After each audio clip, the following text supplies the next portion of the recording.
Hello everyone, welcome back to Legal Beast. So today we are discussing current affairs of date 14th September. So first is about the senior advocate Mukul Rohtagi. So Mukul Rohtagi will be appointed as the new Attorney General of India. So हम जब भी ये ऐसा कुछ पढ़ते हैं तो मैंने कितनी बार बोला है कि हमारे लिए ये जानना इम्पोर्टेंट हो जाता है कि इससे पहले कौन थे. तो इससे पहले के वेणुगोपाल थे और वो 30th attorney general of India थे. मुकुल रोहतगी जो है वो 14th नंबर के हैं and Mukul Rohatgi second time appoint हो रहे हैं. इससे पहले वो जून 2014 टू जून 2017 भी अटॉर्नी जनरल रह चुके हैं. Okay.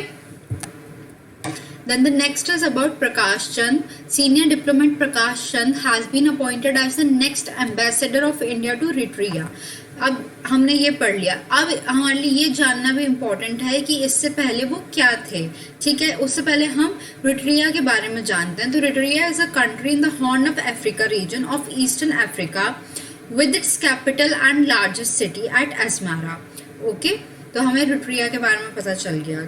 Okay, it is a country in the Horn of African region.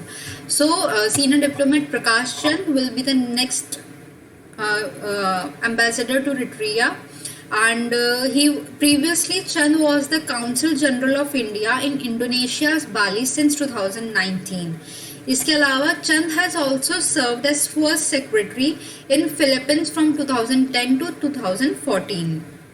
Now the next is एक रिपोर्ट आई है. According to a report by the department for promotion of industry and internal trade, इसके according Andhra Pradesh ने top किया है उन सारे states में, क्योंकि वहाँ पे इंडस्ट्रीज जो है इंडस्ट्रियल इन्वेस्टमेंट पास्ट 7 मंथ्स में बहुत ज़्यादा पाया गया है.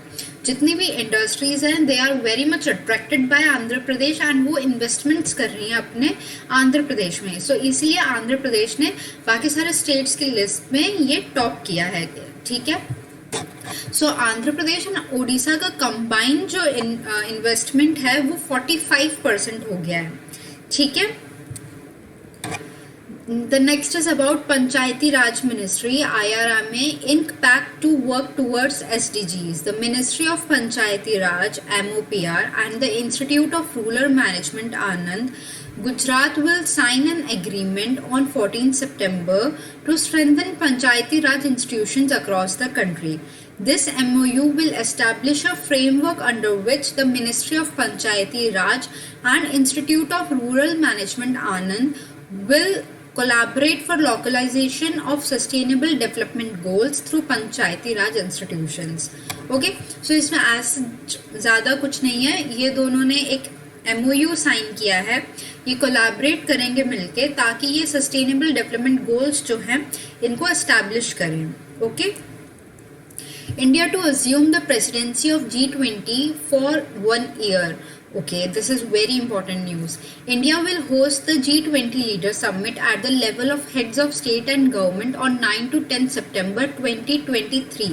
So, हम डेट समझ के ये ना कंफ्यूज हो जाए कि ओ ये डेट तो ऑलरेडी पास हो चुकी है. नहीं, ये डेट पास नहीं हुई है क्योंकि ये 2022 चल रहा है एंड ये 2023 में होगा. ठीक है. So India is going to host G20 leader summit. Okay, और वो कब होस्ट कर रहा है? 9 to 10 सितंबर को इन न्यू दिल्ली. और 9 to 10 सितंबर कौन से ईयर का? That is of 2023. Okay. So India will assume the presidency of the G20 for 1 year from 1st December 2022 to 30th November 23. The G20 is an intergovernmental forum of the world's major developing economies. अब इस G20 में total 19 countries हैं. You can go through the list कि उसमें कौन कौन सी countries हैं. ठीक है. एक एग्जाम्पल के लिए मैंने कुछ कंट्रीज के नेम मेंशन किए हैं. So they are Australia, China, France, Germany. ठीक है. इंडिया. बाकी जो रिमेनिंग है आप उसकी लिस्ट एक बार देख सकते हैं कि कौन कौन सी कंट्रीज आती हैं इसमें. Then the next is about the 6th edition of Japan India Maritime Exercise 2022, जिसे कहते हैं GMEX 2022, hosted by the Indian Navy, began in the Bay of Bengal on 11 September 2022. The Indian Navy is represented by 3 indigenously designed and built warships. Okay, so this और ये कौन सा addition है? ये जो एडिशन है ये मार्क करेगा 10th anniversary of G Max which began in Japan in 2012। तो ये कब स्टार्ट हुआ था? 2012 में स्टार्ट हुआ था। ओके, एंड इस साल इसको 10 इयर्स हो जाएंगे। और इस बार ये होस्ट कर रहा है इंडियन नेवी, और कहाँ? बे ऑफ बंगाल में।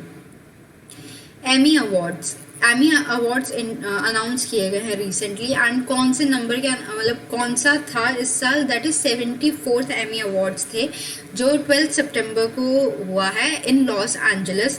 And Succession was named the best drama of the year. Succession को बेस्ट ड्रामा मिला है। Michael Keaton won the lead actor in limited series for the show Dopesick. Abbott Elementary star Cheryl Lee Ralph became the second black winner to win supporting actress in a comedy series. Previously, the award was only won by Jackie Harry for 22/7.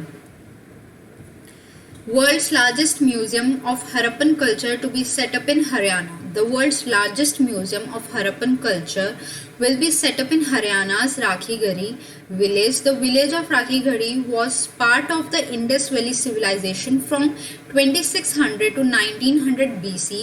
The museum will display some 5,000-year-old Indus Valley artifacts. It was in 1963 that the ASI first started digging up the village. Okay. Kerala to seek nod of supreme court to kill dangerous stray dogs. ये एक important news है आपके लिए कि Kerala will seek nod of the supreme court to kill stray dogs that are dangerous. जो dangerous है, ऐसा नहीं कि सारे स्ट्रीट डॉग्स को मारा जाएगा, नहीं, they will take the permission to kill those dogs which are dangerous amid growing cases of stray dogs bite in the state. क्योंकि वहाँ पे रिसेंटली बहुत सारे इंसिडेंट्स हो रहे हैं जहाँ पे स्ट्रे डॉग्स जो हैं वो काट रहे हैं लोगों को। A month-long massive vaccination drive will also be undertaken from the 20th of September across the state. वहाँ पे वैक्सीनेशन ड्राइव भी रन किया जाएगा 20th of September से। Around 10,000 dogs will be vaccinated per day and more people will be trained for this. Okay. The next is about Supreme Court recommends 8 names for appointment to Bombay High Court. The Supreme Court Collegium, led by the Chief Justice of India, UU Lalit, has recommended 8 names for appointment to the Bombay High Court. 6 of them are judicial officers and 2 are advocates. Okay, so 6 are judicial officers and 2 are advocates. The advocates are Santosh Govindrao and Milind Manohar Satyai. The judicial officers are Sanjay Anantrao Deshmukh, Ravindra Madhusudan Joshi and etc. बाकी के names भी आप देख सकते हैं। India becomes power surplus nation. The government has informed that India has turned into a power surplus nation with a total installed electricity capacity of over 4 lakh megawatt. India third, आपके लिए जानना important हो गया है कि India is the world's third largest producer of renewable energy with 40% of its installed electricity capacity coming from non-fossil fuel sources. अब इसमें आप ये भी जान सकते हैं कि फर्स्ट एंड सेकंड नंबर पे कौन सी कंट्रीज हैं. Okay, power generation from renewable energy sources has increased. Okay, तो यू कैन, इफ आपको इसमें बहुत ज़्यादा इंटरेस्ट है तो आप इसमें और डिटेल में पढ़ सकते हैं, लेकिन आपके लिए इतना जानना इम्पॉर्टेंट है कि इंडिया थर्ड लार्जेस्ट प्रोड्यूसर है ऑफ रीन्यूएबल एनर्जी, और फर्स्ट और सेकंड कौन से हैं आप एक बार वो भी देख सकते हैं. CB George appointed India's next ambassador to Japan. Senior diplomat CB George has been appointed as the next Indian ambassador to Japan. Okay, अब हमें ये पता चल गया कि he will be the next ambassador of India to Japan. अब इनके बारे में हम थोड़ा जानते हैं. George is a 1993 batch Indian Foreign Service officer. He is an IFS. He is currently the ambassador of India to Kuwait. अब हमें ये भी पता चल गया कि currently वो क्या कर रहे हैं. He will replace Sanjay Kumar Verma as India's envoy to Japan. He previously served as ambassador of India to Switzerland as well. Okay, so इससे आपको पता चल जाएगा कि हमें एक्चुअल में कैसे करंट अफेयर्स को लिंक करना है और हमें कितना वास्ट करना है.